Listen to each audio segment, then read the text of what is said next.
Viral beli pakai uang koin tak boleh dihitung. Dua pria panik saat mau dihitung. Soalnya kan banyak kasus, kita sakit deh 4 juta. Padahal mah jurnal tuh 4 juta, kita masih mama.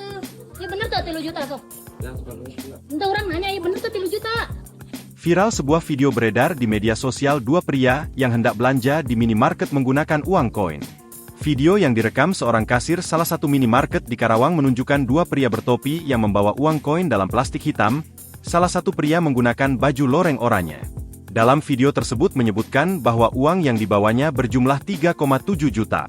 Giliran mau dihitung oleh kasir minimarket, dua pria tersebut langsung panik dan meminta gak boleh dihitung. Alasannya buru-buru.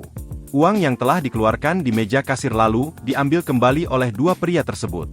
Kasir minimarket tersebut juga sempat mengancam dua pria tersebut dilaporkan ke polisi. Ada tak nipu di toko batur kan? Pernah, Bi. Oh, dilaporkan ke polisi ayo. Ah, kamu siap kan? Bener ya 4 juta 500, bener.